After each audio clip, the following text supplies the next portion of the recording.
আফ্রিকার জঙ্গলে বুনো ড্রাগন, দেখেন কি বড়, বিশাল বড় একটা জঙ্গল।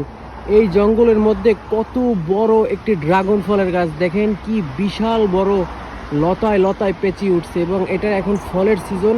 প্রত্যেকটা ডালের ডালের আগায় আগায় এক একটা করে ফল রয়েছে। দেখেন দর্শক, আপনারা দেখতে পাচ্ছেন কি সুন্দর একটি ফুল। এই ফুলটা যখন পরিপক্ক হয়ে যাবে, নিষেক হবে, এই ফুলটা এরকম ঝরে পড়বে, পচতে পচতে এরকম ঝরে পড়বে। আর এই যে ফুলের গোড়ায় আপনারা একটা ফল দেখতে পাচ্ছেন, এই ফলটা এরকম বড় হবে আর এই ফুলটা আস্তে আস্তে আস্তে আস্তে ছোট হয়ে ঝরে পড়বে। আর এই ফলটা পরিপক্ক হয়ে কালার হবে, আস্তে আস্তে আস্তে আস্তে এটা গোলাপি কালার ধারণ করবে।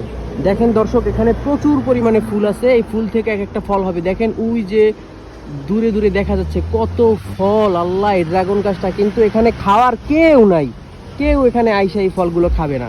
দেখেন কত বড় গাছ, কেউ আসেও না এই জঙ্গলের ভিতরে, খায়ও না। প্রত্যেক বছর এখানে ফল হয় এই যে জঙ্গলের মধ্যে। আমি আপনাদের দেখানোর জন্য এখানে আসছি। ওই সাইডে যাওয়া যাবে না, এই যে বেড়া দেওয়া আছে, ওই সাইডে গেলে বিভিন্ন পশু পাখি আছে, এগুলাতে বিপজ্জনক আসলে। আমি এখান থেকে দাঁড়াই দাঁড়িয়ে দেখাইতেছি আপনাদের। দেখেন কি বিশাল বড় একটি গাছ।